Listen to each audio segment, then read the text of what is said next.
The elevator talks to you. She says thank you for riding.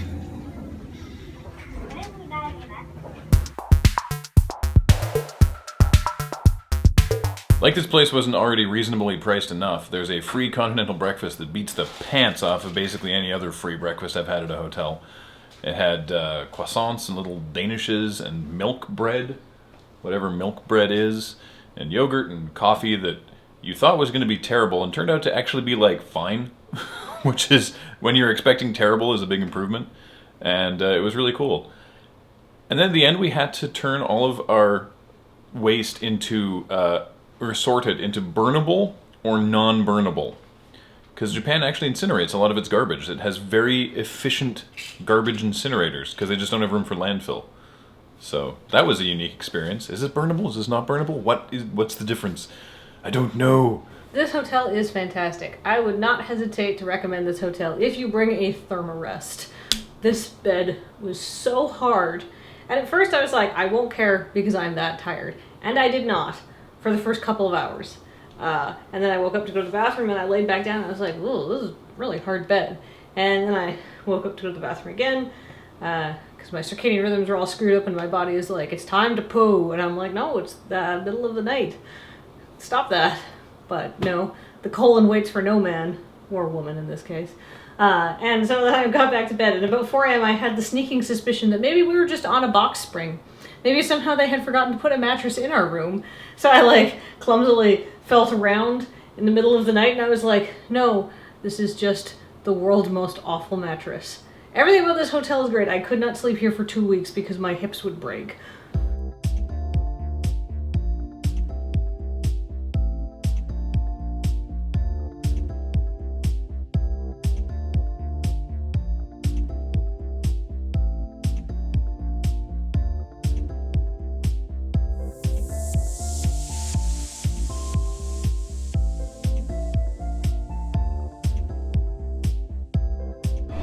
We are now on the rapid service line to Nara. It's a little after, I guess it's almost 10 a.m. Yeah. And we aren't supposed to be checking into our ryokan there until the afternoon. So we've just been looking up in the phrase book, can I leave my bags here? So that we can hopefully drop our backpacks at the ryokan and then actually go exploring in Nara without having to carry them everywhere. ここで most to oh god, I get embarrassed just saying it to the camera. Douglas Adams had obviously traveled here when he said that you should always know where your towel is, because I forgot since last time that none of the public bathrooms have their own towels.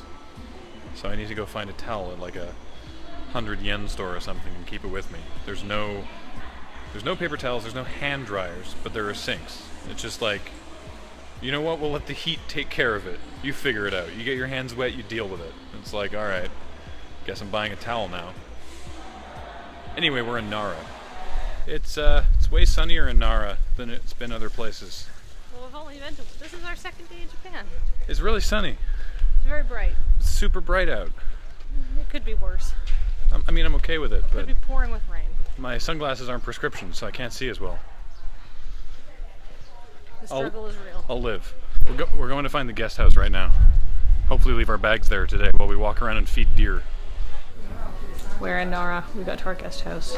I was all prepared to be like, I need to leave my bags here. And the person spoke perfect English.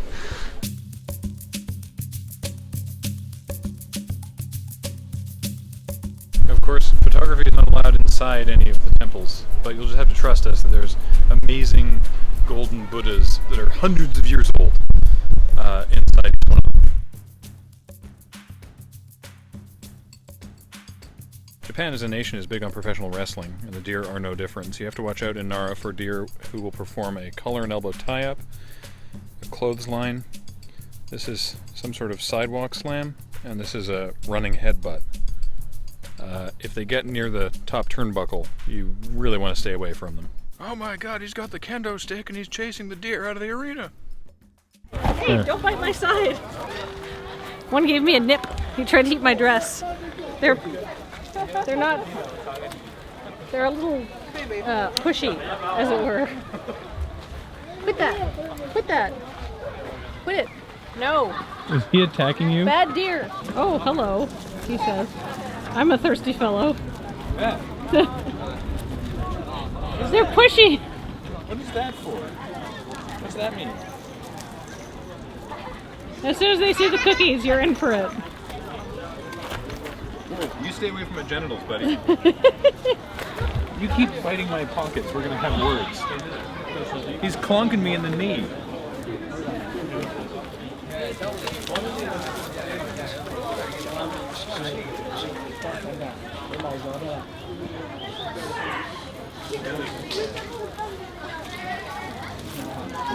That was totally worth $1.50. I kind of want to do more. They're amazing. There's a little fraud. They're forceful, but they're very gentle. Like when they bonk you with their antlers, or when they nibble your pants, like that one guy. They're very, very gentle about it, which is adorable. Also, there's babies. We should feed the tiny ones.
I would also like biscuits. Oh no. Watch out.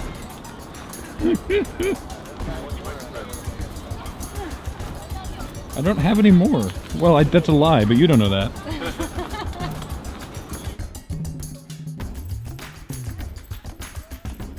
So, Kathleen. What's up?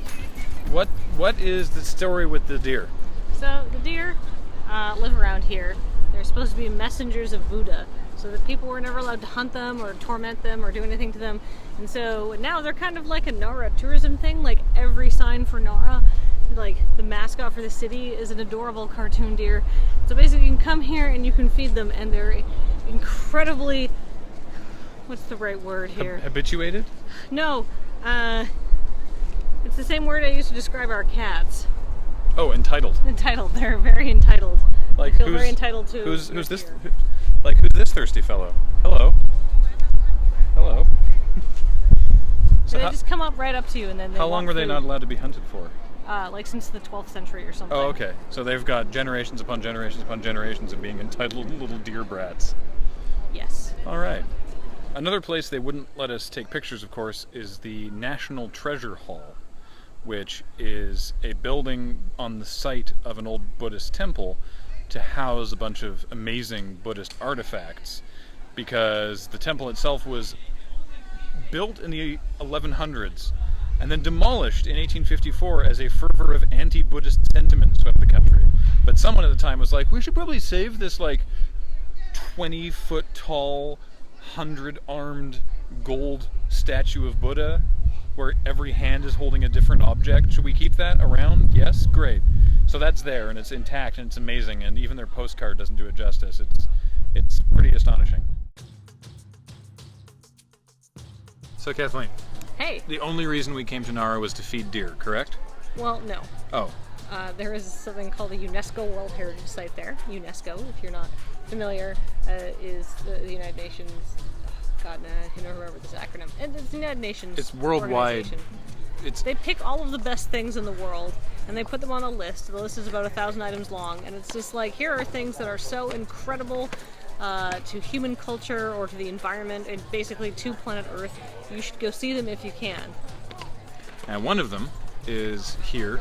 Actually, to be fair, like 7 of them are in Nara, but one of them specifically is the Great Buddha Golden Hall, the current version of which was built a mere 300 years ago, but they have models inside of the version that was built 800 years ago, And the original. The original, which was built in like 750 or something. Yeah.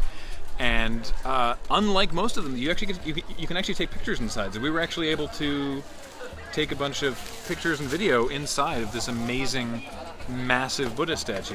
It's fantastic. I don't know what all those Japanese school groups would have done if they hadn't been able to take group photos. There's so many school groups here today. Speaking of school groups, one is streaming past us. The point is, it's amazing. Hi. Hello. My friend Corey asked me for a personal favor on behalf of her to suplex a deer. I assume she'd had some sort of experience in the past. I think that would get me in a lot of trouble, but I just want you to know I could. Like this guy, I could take this guy. Yeah, that's right, you keep walking. Deer. So this deer's following us now. Because he really wants deer cookies. Really wants deer cookies, but we're out of deer cookies. Can I keep him? I will name him Norbert. Or her, maybe. Hey, Norbert. See? Norbert already knows her name. Maybe they will have food. Go, Norbert. Run. Be free. I believe in you, Norbert. Get in there. Mix it up. It's gorgeous here. Where are we? Nara. Nara. Somewhere. We're back in the park. Deep in the backwoods of the park of Nara. Yes. There are. We're still in the park. There's a vending machine right there. But there's no Japanese school tour groups. Yeah. This is off the beaten tourist path. Mm-hmm. In so much that there's not a constant stream of tourists walking by us. Yeah, you might be saying, how can it be off the beaten path? There's a vending machine. You need to realize there's vending machines everywhere. Mm-hmm. So, yeah. So now, this is the route that the lady who runs our ryokan recommended. Now, we're on our way back, circuitously, to the ryokan. Because we can't even check in until 3. Well, we can I guess check in now. It's 3 o'clock now. We went there from the station, dropped our bags off, but we couldn't check in until 3. So we're like, well, I guess we'll just spend our whole day walking around this amazing park, which is like, it's a thing. There's a lot of tourists here. A lot. Speaking of which, there's a group of 4 of them coming down the path now. Run away!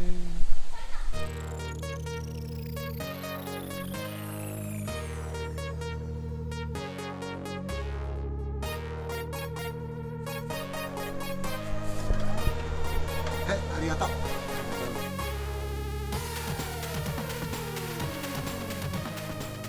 Okay, so it's pretty picturesque here. We've now had our second ice creams of the day, because we've been walking a lot. And looking forward to actually going back to the ryokan and just sort of sitting still for a while. That'll be nice.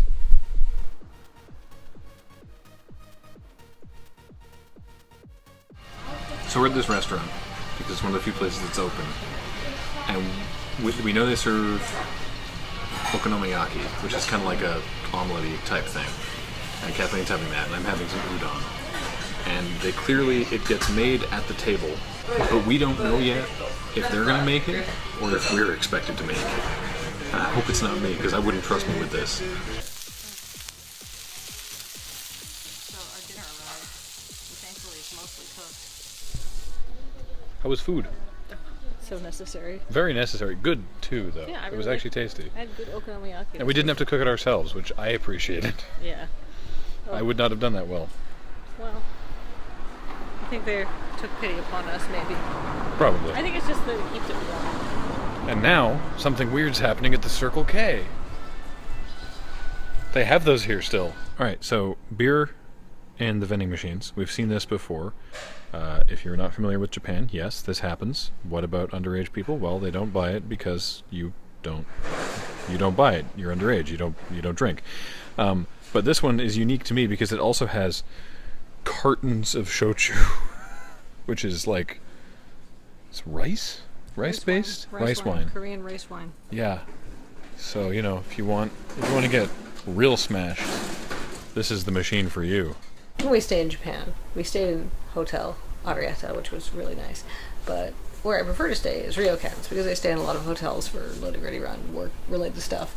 And ryokans are traditional, so they have thinner walls, and they have tatami mat floors, and instead of sleeping on a bed, you end up sleeping on a futon, which in this case, this place is some like a foamy thing, and then a mattress, and then you have your quilt on top. And you think, oh, this seems not as good as bed. They're actually surprisingly comfortable. It's like Japanese people have gotten this worked out. Let me talk to you about merchandising. Nara has this so perfect. They know the deer is their thing, and so they've gone full ham with it. There is a town mascot named Shikamaru-kun, who is an adorable deer, and you can find endless branded items featuring this mascot. And basically every souvenir store had the same stuff with only minimal variety, but plush versions, keychains, face cloths, backpacks. We got out of there with a fridge magnet, and that's enough. But it's pretty fantastic. My favorite, which is also what we got out of the fridge magnet, is him gorging himself on the deer biscuits. I never did ask anyone what the deer biscuits were actually made out of, but they smelled like shredded wheat and cardboard. I did not actually bring myself to taste one, because they said they were not great for people. But the deer loved them.